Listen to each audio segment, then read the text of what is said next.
What we're going to start with here is looking at the signals of when to invest in your technology. Whether you're a company big or small, there's a lot of the same signals that seem to pop up when it's the right time to go out and invest in your technology. I went and I've spoken to some of the other tech leaders of some of our most successful customers here at Turvo in preparing for this. And a couple of the signals that happen at billion-dollar companies, the same as startups, some of the key things that start coming in are if your leadership, and especially seemingly in the sales team, is having to get too involved in the minute day-to-day details of everything.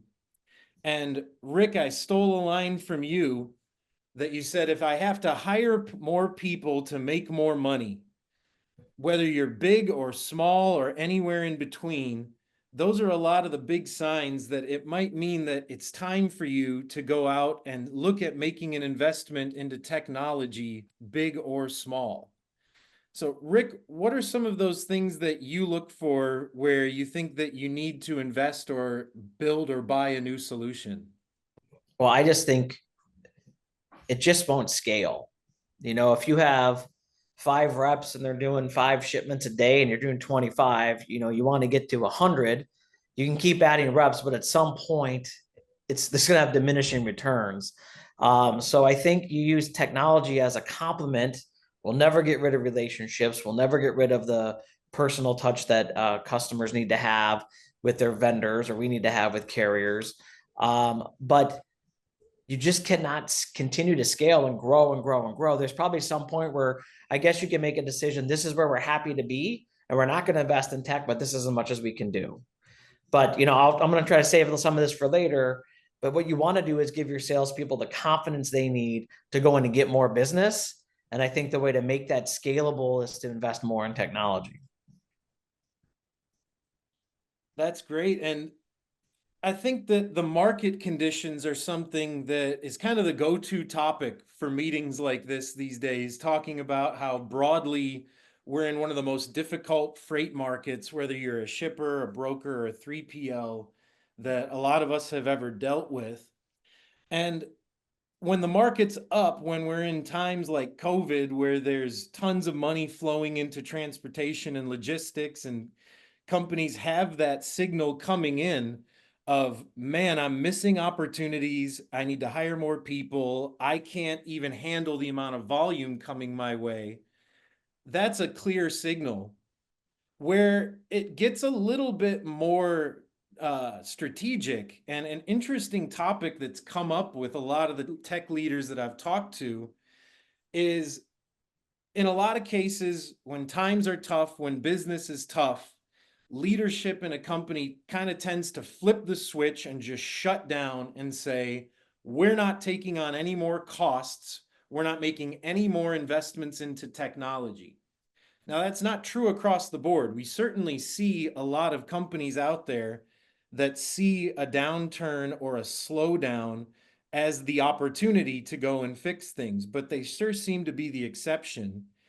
And I think that that's one of the most important things in my experience for the audience that's listening to us today to walk away with is, even when things are slow, a lot of the times that's the best time to invest in some technologies at certain times. So there can be certain advantages to actually investing when business is slow. That can be the time to, a lot of companies might say, slow down to speed up, or you can back off to explode. So, Rick, again, I'm stealing a line from the last conversation I had with you, that you don't want to build a dam while there's a flood, but there's certain times when a slowdown is the right time to fix certain problems. Have you guys seen, during times when business is slower, are there certain types of investments that seem natural to look at when you're assessing your tech stack?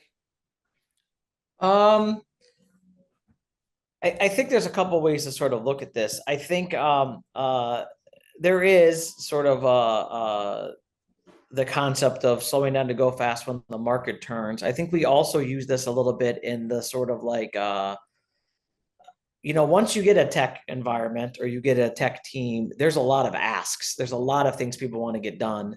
And you got to make these strategic choices of what you're going to do. So in that sense, you also might want to slow down to go fast too. Like maybe some of your existing stuff needs to be shored up or made more scalable. So for instance, I joined the team and we were doing some number of shipments a month, and now 3 years later, it's 4 times as much as that. Our system that I came into wouldn't have handled that. So sometimes we build in anticipation of the change in the market, right? So it is low here. Let's take advantage of this opportunity to build it. So with the opportunity coming on the other side, because everything's very cyclical. So if it's down now, it's going to be up later. What does that mean for us in our tech? So I do think that is a really good time to sort of do that.